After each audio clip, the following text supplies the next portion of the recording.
first, when I was going through the divorce, I thought I couldn't go back to church. So I felt, well, not only is this the worst part of my life, but the thing I need the most is not available. So that was really hard. I had a lot of shame and humiliation about being a divorced Catholic. I was embarrassed by it, and frankly, it took me many months to tell people beyond my family. It took me many months to tell friends and coworkers that I was going through this. I feared the judgment of others. Like everyone, I took my marriage vows and the sacrament of marriage I held with the highest esteem. I was breaking a covenant with God, and that was hard for me to accept. And I think that what you feel like every day is just, how can I get through this? How can I get through this day? How am I going to get through this day? I'm raising kids. I have a job to do. And you pinch yourself just to make sure you're still you, because you don't even feel like you are half the time. There was a sense of shame and embarrassment and a feeling of failure. I didn't want to share. I didn't even talk to my family about it for about 3 months. I was just embarrassed. I thought I could fix it myself. I felt very alone. I felt very left behind by my spouse. He had a new plan and it didn't include me. And that was very, very devastating. I felt as if I was discarded. You know, on the issue of how hurt people get feeling that their spouse no longer loves them is crushing. It's crushing because you don't know if you're lovable anymore. And I think there's several angles you have to look at with this. One is when we love our spouse very much, we run a terrible risk of letting our spouse be God. It becomes more important whether that spouse loves us than whether God loves us. We judge ourselves by whether that spouse, or how that spouse judges us. So if they've announced to us they no longer love us, then we are no longer worth being loved. And that's just not valid. Well, when my ex-husband first mentioned the word divorce, I was upset, but I knew we had some issues, so I wasn't totally surprised. When he finally did ask me for the divorce, I can say that I was devastated. We had been married 30 years and had 4 children. And I asked myself, who gets a divorce after 30 years? And then I asked myself, well, what did I do that was wrong? Or what could I have done differently? But it particularly was hard for me trying to continue to go to Mass at my parish, because people had known me as a family, and most of the people, none of the people for that matter, really knew the circumstances of my divorce. And I even felt that there were some people who avoided me now at the church that we have been friends with, and that hurt.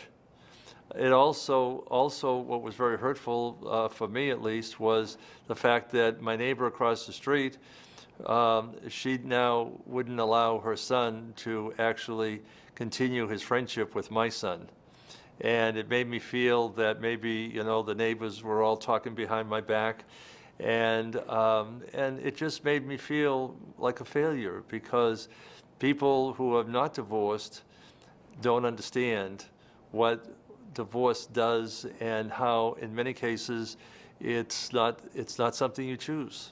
I struggled with that. And I'll tell you, it took me probably close to a year to year and a half before I feeling like I was myself again.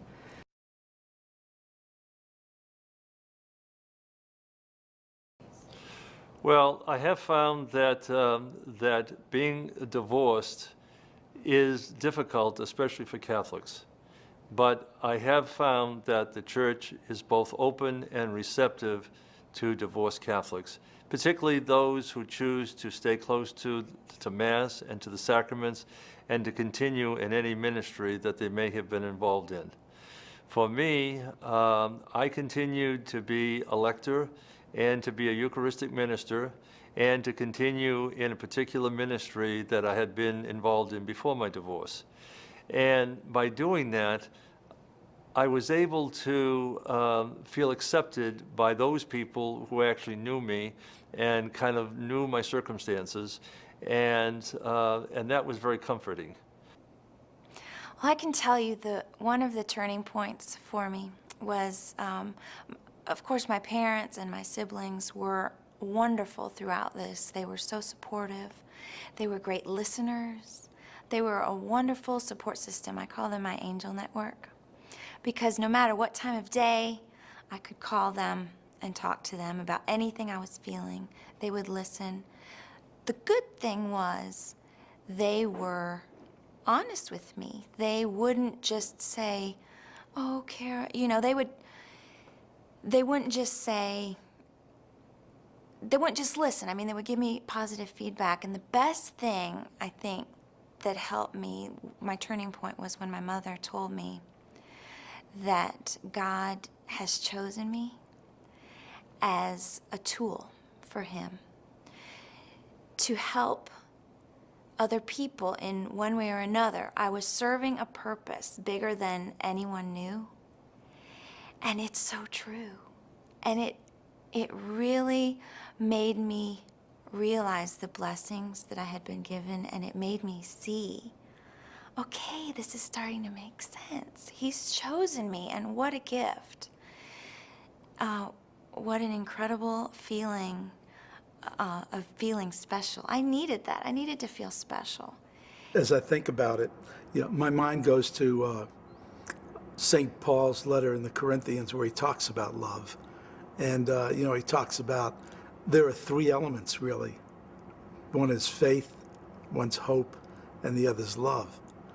And all three of them have to come together. So if you don't have faith, you don't know if somebody can love you. If you don't have hope, nobody will love you. So you have to have those two elements before you can be loved. And one of the things that we very, very seldom really think about is that with Christ, He always loves us. God always loves us. And we have to be open to receiving the love before we can receive it. So people just beginning the process, I'd encourage them to reach out to others, because there are people who want to help. I made some conscious choices to turn away from people that were being judgmental of me. But ultimately, I've tried to ground my healing in my faith. And to the extent possible, I've tried to open up my heart to that faith and live that faith. Well, one of the things that really helped me was I took a trip to Lourdes shortly after my divorce was final. And I found this to be of great benefit because it helped me to realize that God had not abandoned me and that He did not condemn me for something that I did not choose. I think it's just very important that you and every person realize that God made you for a purpose and that He had a reason to create you, and He knew what was going to happen. And He wasn't happy that you were going to have to go through that. But He did create you and each person for a reason, and you have a very important purpose in life. And it's important that you get back on that purpose, whatever it may be, even if it's to learn to suffer well.